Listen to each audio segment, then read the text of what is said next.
Sr. Presidente do Conselho Geral, magnífico Reitor, Excelentíssimo Sr. Dr. Rui Vilar, cara Maria Eduarda, caros colegas e amigos. Tenho muita honra em associar-me a esta homenagem. Sou um amigo não de longa data, mas de há umas boas 2 décadas do professor Mário Ruivo. Era raríssima a semana que não falávamos e era raríssima a semana em que ele não me arranjava trabalho. E essa é uma homenagem que lhe devemos fazer e à qual eu tenho muita honra em associar-me. Mário Ruivo nasceu em Campo Maior em 1927. Viu o mar pela primeira vez aos 7 anos de idade. Essa circunstância era comum a muitos portugueses, mas não o impediu de dedicar boa parte da vida à descoberta e preservação do mar-oceano, imagem humanista que usava com muita frequência. Licenciou-se em Biologia em 1950 na Faculdade de Ciências da Universidade de Lisboa. De seguida, entre 1951 e 1954, especializou-se em Oceanografia Biológica e Gestão de Recursos Vivos Marinhos na Universidade de Paris, Sorbonne, onde desenvolveu investigação sobre a sardinha, como era costume na época, recurso fundamental das pescarias portuguesas. Especialista em Oceanografia Biológica, foi um dos pioneiros da biologia marinha em Portugal. Na qualidade de jovem cientista do Instituto de Biologia Marítima, nos anos 50 participou ativamente nos primeiros programas de estudo das populações de bacalhau do Atlântico Norte, nos bancos da Terra Nova e na costa oeste da Groenlândia. Contando com o apoio logístico do Gabinete de Estudos das Pescas, um minúsculo organismo, foi nomeado responsável pelo Programa Português de Amostragens e Estudo das Populações de Bacalhau e outros gadídeos, qualquer coisa inédito na época. Era um projeto novo, inserido na crescente participação de Portugal em organismos de gestão multilateral das pescas, em especial na área da ICNAF, International Commission for the Northwest Atlantic Fisheries, a atual NAFO, criada ao abrigo da Convenção de Washington em 48. Desse trabalho científico de regulação do esforço de pesca no Atlântico Norte e da experiência que teve a bordo dos bacalhoeiros da lendária Frota Branca e do navio Hospital Gilianes, Mário Ruivo guardou sempre gratas recordações, nomeadamente do convívio científico e empírico com os pescadores. Nos seus anos de estudante em Lisboa, Mário Ruivo militou no MUD Juvenil, Movimento de Unidade Democrática de Oposição ao Salazarismo. Militante clandestino do PCP, pertenceu à direção universitária de Lisboa do MUD Juvenil e participou ativamente nas grandes manifestações populares de 28 de maio e 5 de outubro de 1945, após a rendição da Alemanha. Foi preso em 1947, na sequência da atividade conspirativa liderada pelas Juventudes Comunistas e pela Frente Antifascista que se formara no final da guerra. No Aljube esteve preso com Mário Soares, de quem ficou amigo até que ambos partiram. Admirador de António Sérgio e da primeira geração ceareira, no final da década de 50 integrou o Conselho Editorial da Seara Nova. Apesar da sua conhecida militância nas oposições à ditadura, dada a escassez de cientistas do mar em Portugal e de biólogos em especial, nos anos 50 Mário Ruivo assumiu responsabilidades importantes em organismos científicos da Organização Corporativa das Pescas, onde imperava a figura de Henrique Tenreiro. Por razões políticas, durante a ditadura, Mário Ruivo não tinha e não teve lugar nas universidades. Ainda assim, mediante a autorização do delegado do Governo para as Pescas Nacionais, que tinha por ele uma admiração condescendente, diríamos, talvez porque ambos tinham raízes familiares em Campo Maior, entre 1954 e 1961 foi investigador e vice-diretor do Instituto de Biologia Marítima. Aí desenvolveu trabalho de investigação sobre os recursos vivos da plataforma continental portuguesa. Os mais importantes eram, à época, a sardinha e a ostreicultura. O Instituto de Biologia Marítima era um pequeno organismo animado por um programa ambicioso. Fora criado em 1950 pelo médico naturalista Alfredo Magalhães Ramalho. Pioneiro de uma ciência das pescas em Portugal, o Instituto abriu caminho a uma menor limitação da investigação aos domínios da Armada ou da Marinha. De par com a Junta de Investigação das Pescas do Ultramar, contribuiu para a afirmação das primeiras gerações de biólogos do mar em Portugal. Na qualidade de cientista do mar e especialista em biologia piscatória, era esta a expressão da época, Mário Ruivo foi um dos representantes portugueses às Conferências das Nações Unidas sobre Direito do Mar, ambas realizadas em Genebra em 1958 e 1960. Nessas conferências, muito marcadas pelos interesses geoestratégicos da Guerra Fria e muito marcadas pelo debate do alargamento das 3 para as 12 milhas náuticas de mar territorial, foi discutido o alargamento das águas territoriais dos Estados costeiros, o que teria consequências nos direitos de navegação e de pesca. Juntamente com o embaixador Albano Nogueira, juntamente com o comandante Cormicho Boavida, Mário Ruivo defendeu os direitos históricos das pescas longínquas portuguesas, participando em detidas negociações com o Canadá, os Estados Unidos da América e a Dinamarca. De 1961 a 74, Mário Ruivo viveu outra vez fora de Portugal. Trabalhou cerca de 13 anos em Roma como investigador e diretor da Divisão de Recursos Aquáticos e Ambiente do Departamento de Pescas da FAO. Manteve então, em Itália e também em França, um intenso contacto com outros exilados políticos e antifascistas portugueses. Quando se deu a Revolução de 25 de Abril de 1974, regressou de imediato a Portugal e assumiu, como foi dito, protagonismo no desmantelamento da oligarquia corporativa das pescas.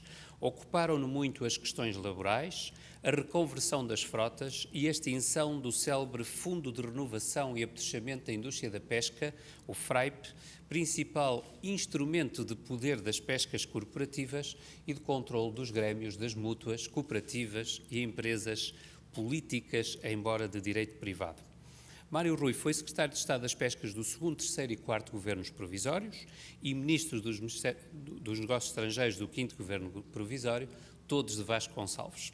De 1975 a 79 foi ainda diretor-geral dos Recursos Aquáticos e Ambiente do Ministério da Agricultura e Pescas. Nesses anos de transição para a democracia, teve um papel fundamental na extinção de organizações monopolistas das pescas que tinham vivido apegadas ao Estado Novo.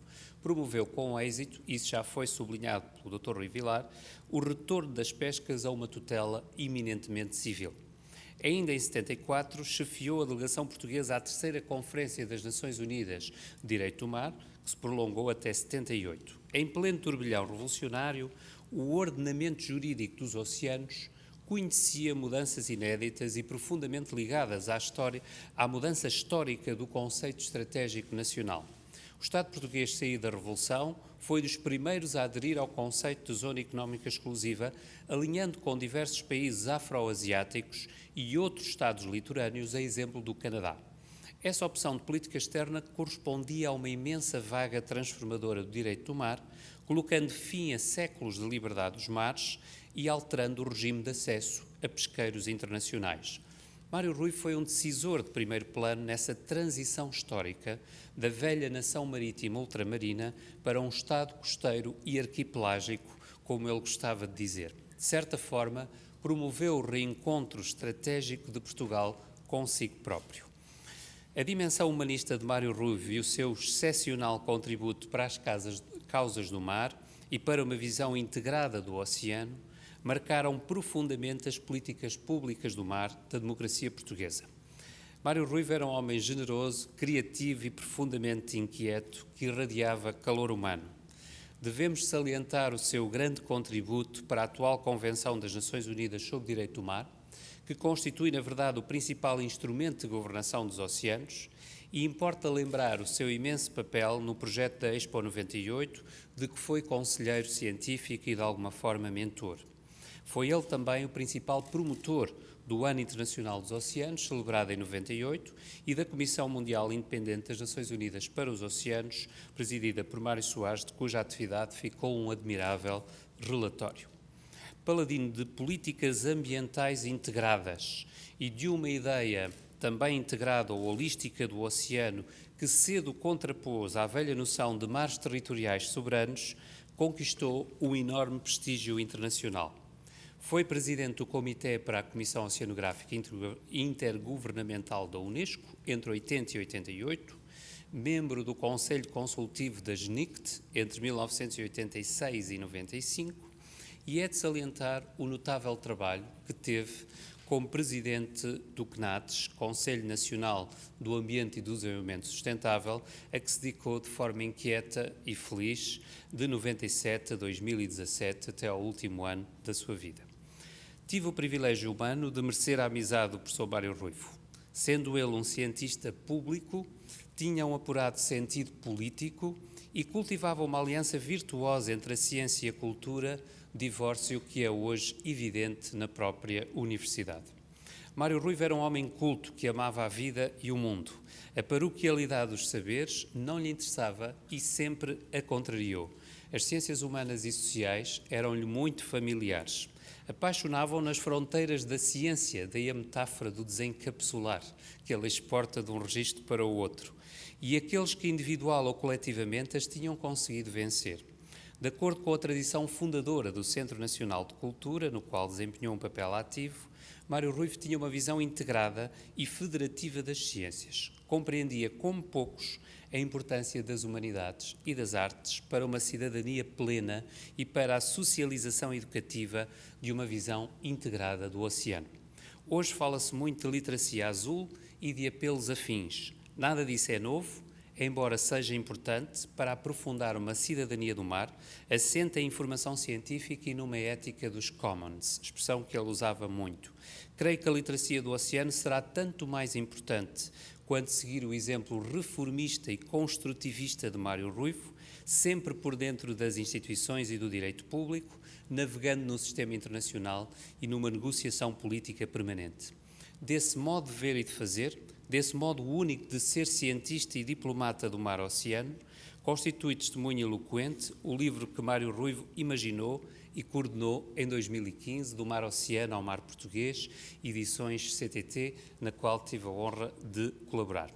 A participação muito empenhada de Mário Ruivo no Conselho Geral da Universidade de Coimbra e a sua colaboração com diversas universidades, dotadas de centros de investigação nas áreas de oceanografia e pescas, confirmam essa visão aberta das ciências e a sua negociação constante pelas causas do oceano, dobrando os cabos do pessimismo. Mário Ruivo era um institucionalista que sabia cultivar os valores da ética pública. Os commons não eram para si uma tragédia, mas um desafio comum para as gerações futuras. Um desafio que implicava boa cooperação entre instituições multilaterais e nacionais e dinâmicas de governo interministeriais. Não por acaso, Mário Ruivo alertou várias vezes para a paralisia da Comissão Interministerial para os Assuntos do Mar, problema que persiste, bem como outras disfunções do sistema de governo dos assuntos do mar em Portugal. Mário Ruivo dirigiu e animou inúmeras instituições, mas nunca se conformou em mantê-las tal como as herdara. Algumas vezes, porém, perdeu as suas pequenas batalhas. Foi muito ingrato o esvaziamento funcional do Fórum Permanente para os Assuntos do Mar, a que presidiu desde 2010 e onde estive com ele por simpatia sua. Falar com Mário Ruivo, conviver com ele, significava, como disse, arranjar mais trabalho. Trazia sempre ideias novas em movimento, projetos mobilizadores destinados a vencer inércias e a agitar águas paradas. Entendia a tecnocracia como um instrumento necessário, nunca como um fim em si mesmo. Entendia como poucos a cultura das suas organizações e, como ele gostava de dizer, a sua ecologia humana. Esses eram traços de uma personalidade enérgica, vibrante e carismática. A sua inteligência superior e o seu sentido diplomático permanente conjugavam-se numa atitude negocial também constante. Estratégia e ação combinava-as cotidianamente.